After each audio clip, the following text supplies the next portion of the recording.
Hey everyone, James here from TowSafe. Our new product, the Ulimate Hensley Arrow, has been on the market for a while now. So I'm here today to install an arrow on a camper, show you how I do it, and address those questions about use and installation along the way. First step definitely requires two people, unless you use the method where you hook it up to the stinger and back it up. So what I'm gonna do is lift this up under the ball.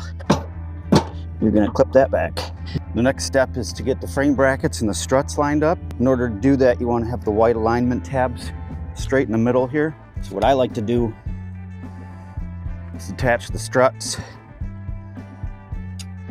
to the main unit first, making sure beforehand that the struts are both even length. So what I do is I use the U-bolts to hold the frame bracket in position while you get the struts lined up.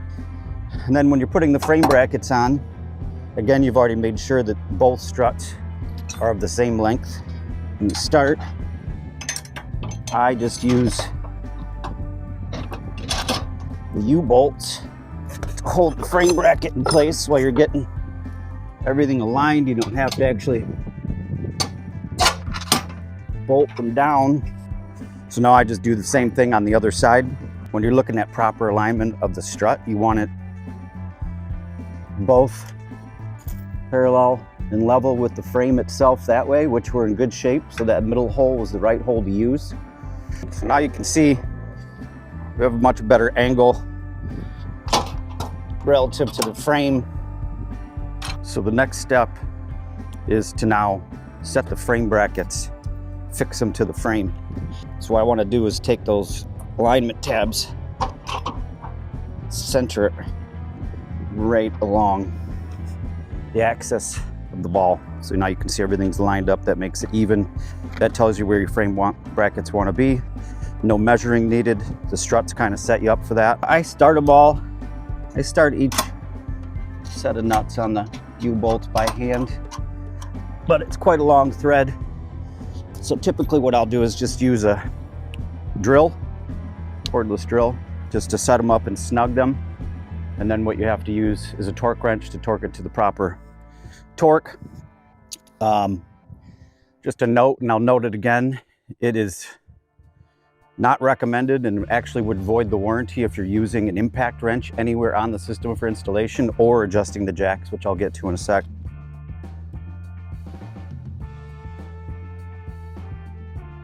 So proper location of the U-bolts when mounting the frame brackets. The first one is going to be outside the brace for the jack mount before the set screw. The second one is going to be through this little triangle behind the jack mount. It's got to go through that little triangle. That helps hold everything in place. The main unit is lined up and even, which means the frame brackets are in the right spot. What I'm going to do now is torque down the U-bolts. I'm going to set this to 45 foot-pounds. I've snugged up the U-bolts using the drill. Again, not an impact wrench. I'm going to go back through now and I'm going to torque each U-bolt to that 45 foot-pounds.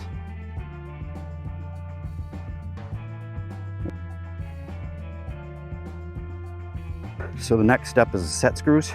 Easiest way is a 1/4 inch hex drive. So the whole key here is you want the U-bolts tightened down. Everything's in place. That way the set screws are able to bite into the frame and do their job.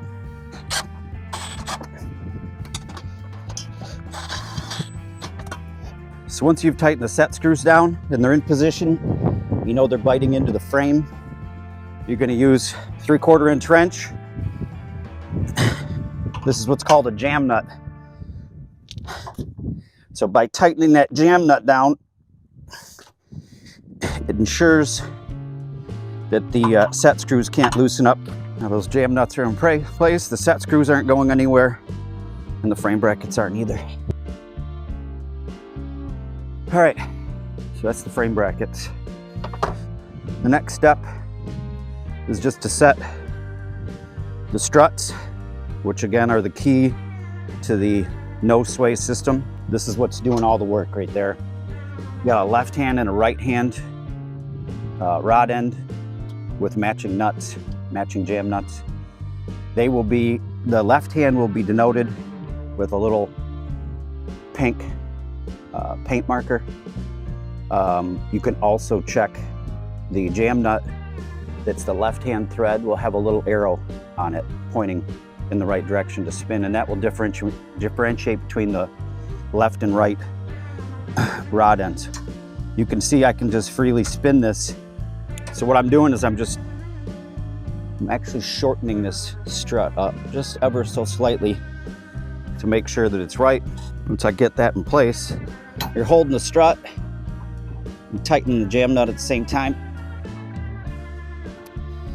And that ensures that that strut's not going to come loose. So I'm just kind of going back and forth, making sure that both sides are even. Now, once you get the struts tightened up, everything's installed, we highly recommend making a test drive, towing your camper.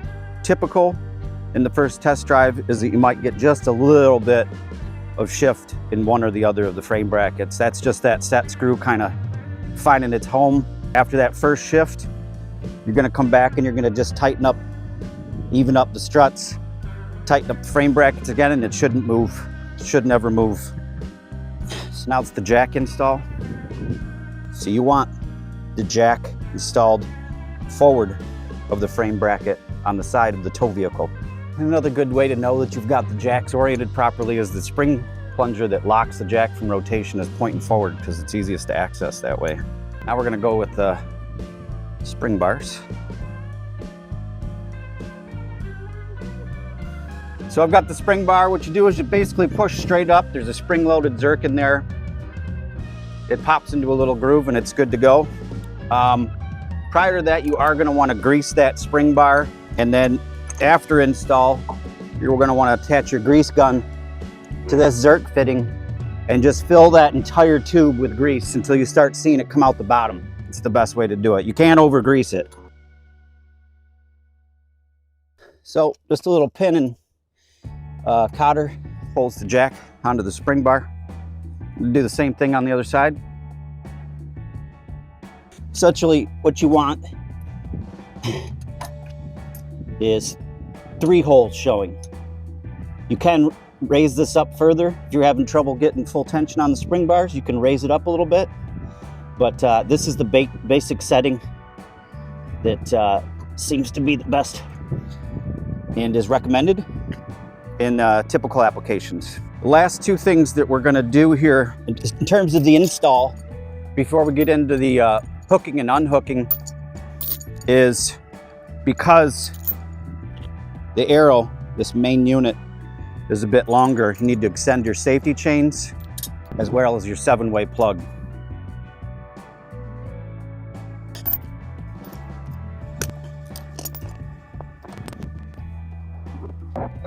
That's 1 chain extension. That's how easy it is. The extension chains and the 7-way are included with the install kit. No additional charge. The other thing that's often necessary is to extend the lead from your emergency brake line if there is a separation and the safety chain's getting engaged. But we do also include a little length of wire to extend that back. We're ready to start the hookup. For orientation, you're always going to use the jacks, and they just turn by hand. For all of these adjustments, you want to have the trailer jack down. A lot of times before people start tensioning the spring bars, they'll have the trailer hooked up to the tow vehicle, have the tongue jack up so all of the weight is on the hitch system. It makes it extremely difficult to tension these spring bars, whereas you can see I'm doing it by hand. Another part of hooking up is that this lower unit will want to tilt like this. And these spring bars, coupled with the jacks, basically adjusting the jacks, will raise or lower the rear end of this lower unit. That orients the hitch bar box in this direction. It's on an angle, it tilts, right? It doesn't just go up and down, you're gonna get an angle to it. So I think that looks pretty good. What we're gonna do is go ahead and install the hitch bar. Yeah, so essentially what I'm doing is I'm using the backup camera, if you're lucky enough to have one, to just line the hitch bar up as straight as I can with the Arrow main unit. That hitch bar is pointing slightly down, whereas this is level, right? So what you do is you're just gonna lower this, try and get that right in the center as best you can. So I think that's pretty well level. That's right in line. It's about midway on the hitch bar box. That should just go right in. Yeah, that's it. So these are what you call OC locks, over center locks. What you're trying to do is, you see how you move that hitch bar further in, engage the, so that's good, but that was too easy. So now you've pulled the hitch bar in. You can see how easy those are now to pull back out. So what you're gonna do is you're gonna turn these out, essentially make them longer. Like to do even turns on both sides. And it feels like that's still gonna be too easy. That's pretty good. So that one felt really good. That one's still too easy.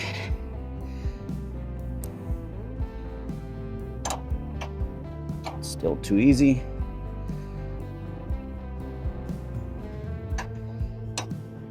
I'd give it one more turn.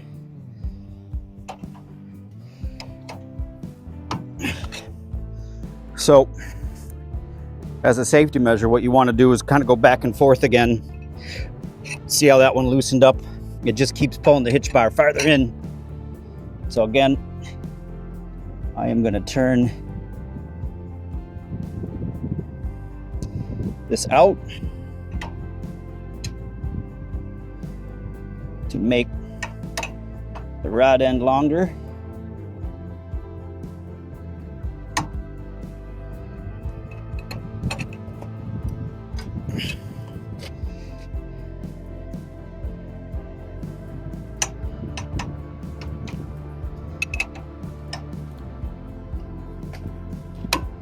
So that one felt pretty darn good. That one's just not adjusted right. I went out too far. I'm going to turn it in one rotation at a time.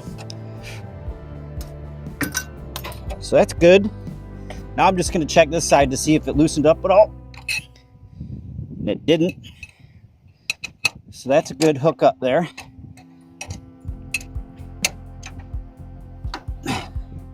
Last step, just to make sure that these don't come open going down the road.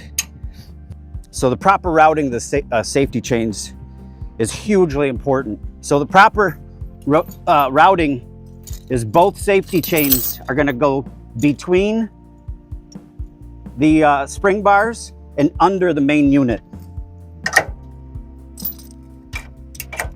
Again, between and under. Another thing that we've had some customers do by mistake or by accident is they don't raise the trailer jack or the tongue jack high enough and they don't take the pad off. And this does the same thing. You go to turn off the road into a gas station, this gets in the way, your spring bar gets bound on the trailer jack, probably gonna break the struts first because you put so much torque on the whole unit, but you're not allowing anything to rotate or actuate. So hugely important, proper routing of safety chains.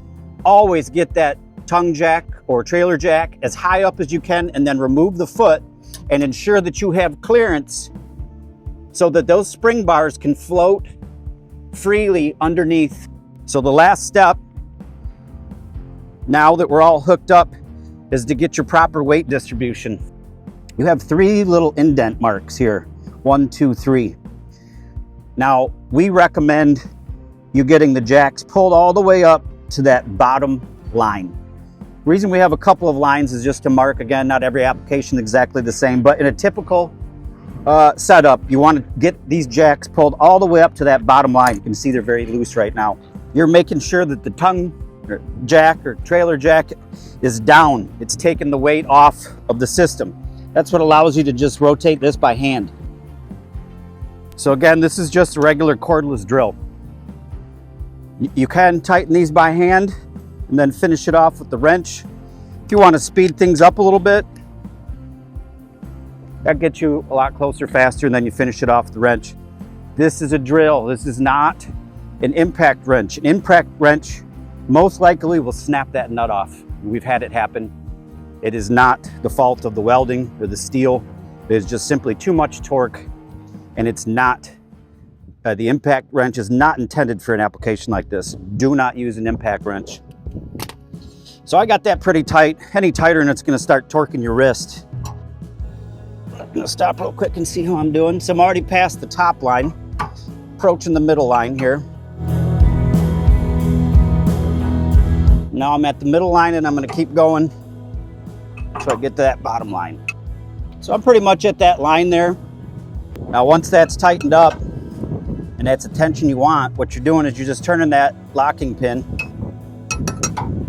You're gonna rotate it until it finds its home.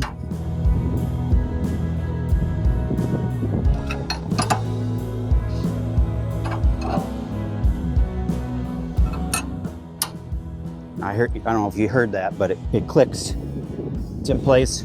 So now that jack is tight, it can't unwind due to vibration because this locking pin's in there. You're good to go. What I'm doing now is just raising the tongue jack or the trailer jack up as high as I can get it. And what you're looking for is after these spring bars are tensioned, again down to that bottom line, you want them to be able to pass underneath. So that's all the way up. You can see that there's no way those spring bars, because they're gonna travel back and forth under here. There's no way they're gonna get bound up on that tongue jack. All right, so that's it. The Ulimate Arrow's installed, and you saw it happen. Happy travels.